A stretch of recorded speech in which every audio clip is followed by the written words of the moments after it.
it concerns me that in today's fast-paced and ever-connected world, children can be less prepared to express or manage their emotions, and oftentimes turn to forms of destructive or addictive behavior such as bullying, drug addiction, or even suicide.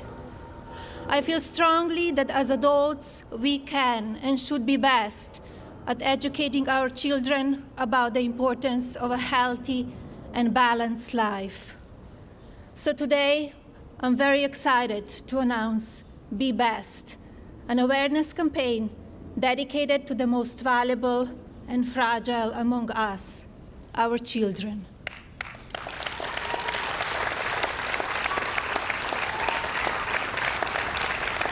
There is one goal to Be Best, and that is to educate children about the many issues they are facing today.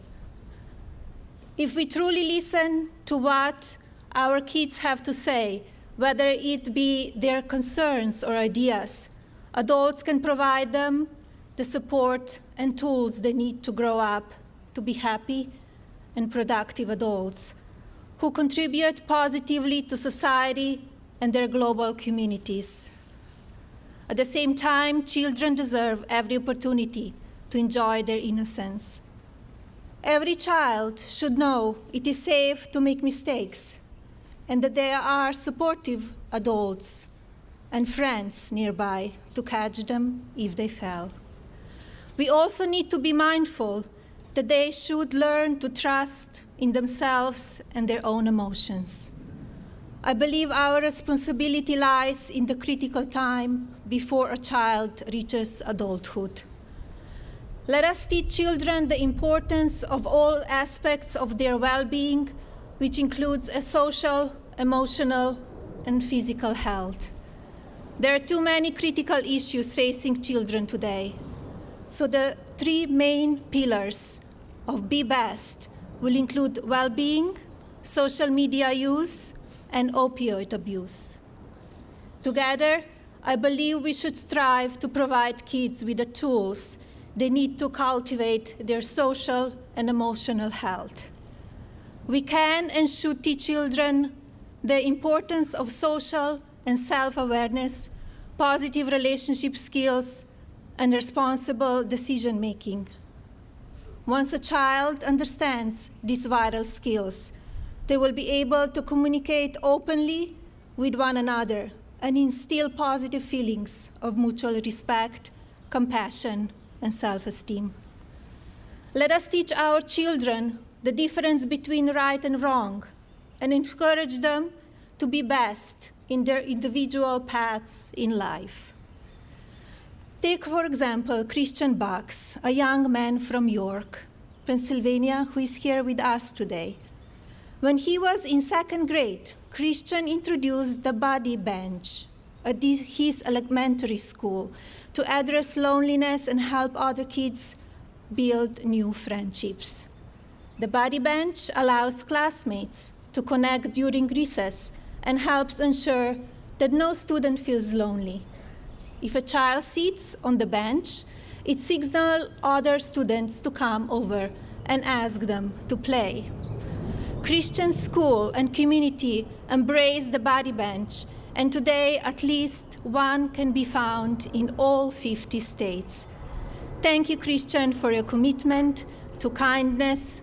You should be very proud of your work, which is, I know, help countless children. Please stand up.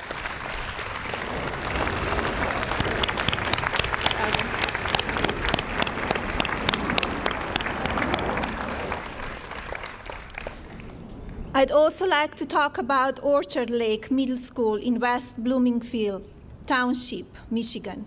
I visited the school in October as part of National Bullying Prevention Month to speak to its students about the importance of being kind. While I was there, I visited their Viking Huddle class, which focuses on social emotional learning and teaches lessons about respecting others, inclusion, and being kind. As part of Be Best, I plan to highlight ideas and programs such as Buddy Bench and Viking Huddle class, with the hope that other schools or community groups will be inspired to replace their efforts and take steps to improve the well-being of our children.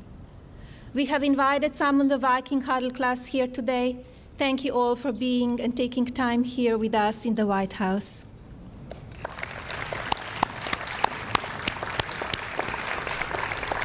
As we all know, social media can be both positively and negatively affect on our children, but too often it's used in negative ways. When children learn positive online behaviors early on, social media can be used in productive ways and can affect positive change.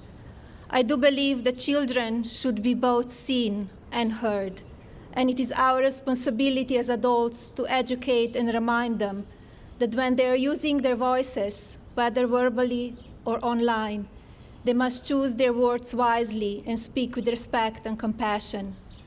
As an example, Kalani Goldberg, an 8th grade student from Arizona, posted a video to her social media account to share the challenges she faced from bullies.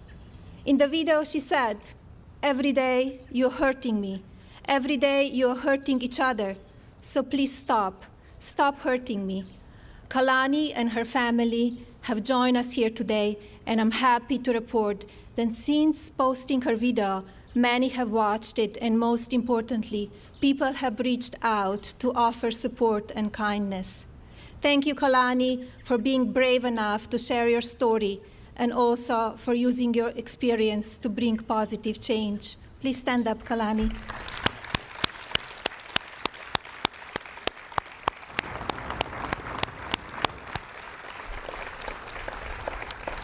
I first learned about the real consequences of our nation's opioid epidemic during my husband's campaign. Since then, I have met with and learned from many people who have been affected by this true crisis. In October, I traveled to West Virginia to tour Lily's Place, the nation's first nonprofit infant recovery center. Lily's Place puts a priority on the whole family, so that infants born dependent on drugs are given the best opportunity to thrive. They have been successful in this endeavor because parents are also given the support and tools needed to recover and succeed. Lily's Place is a testament to the extraordinary work that everyday people can do when they put their mind to it.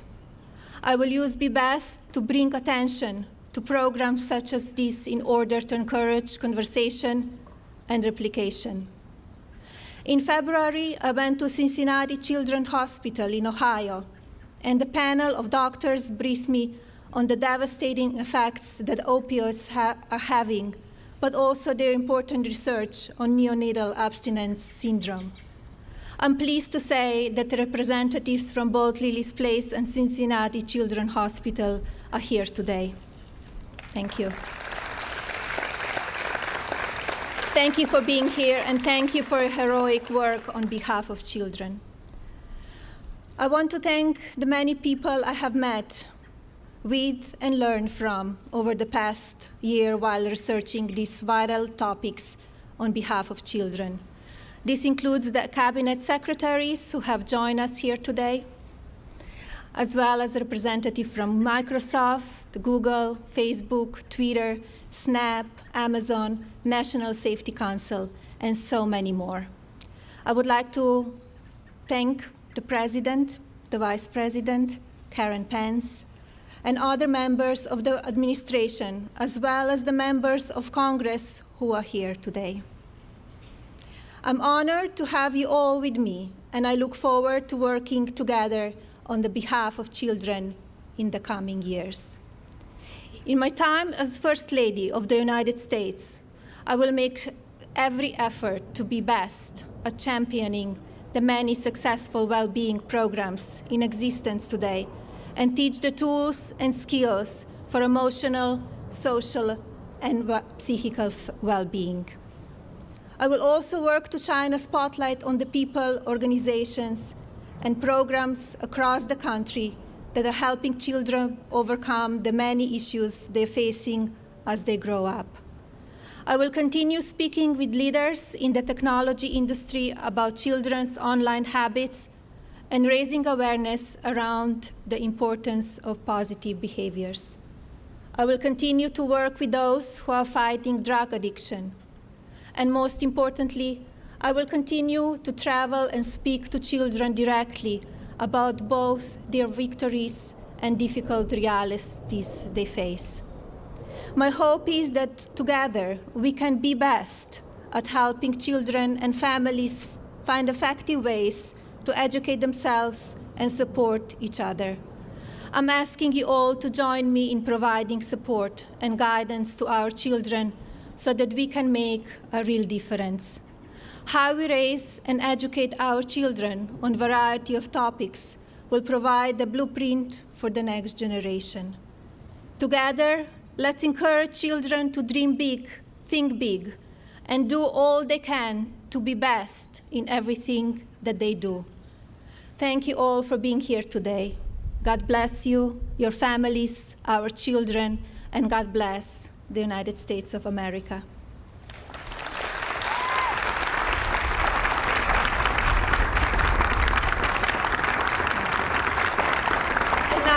It is my pleasure to call my husband to the stage to sign a proclamation calling today, May 7th, Be Best Day.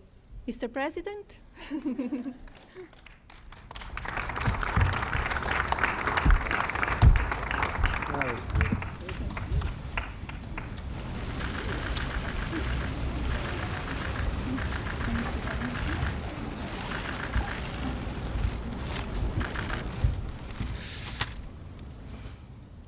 Melania, thank you very much. That was truly a beautiful and heartfelt speech.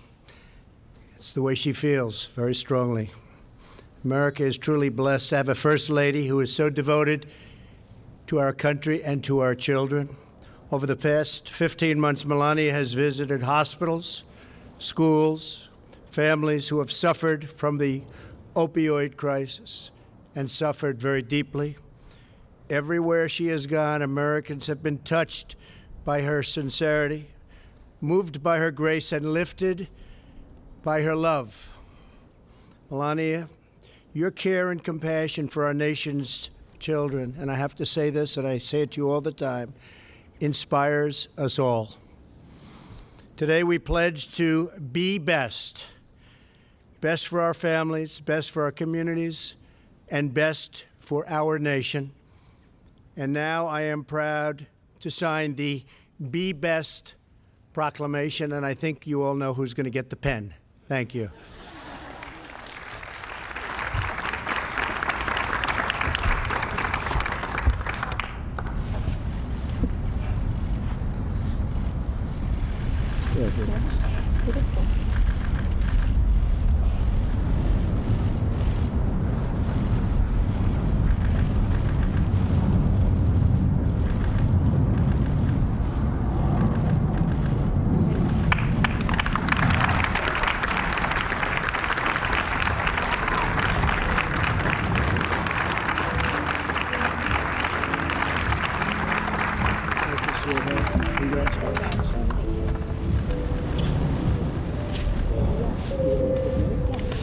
Thank you, everybody, very much. Thank you. Thank you much.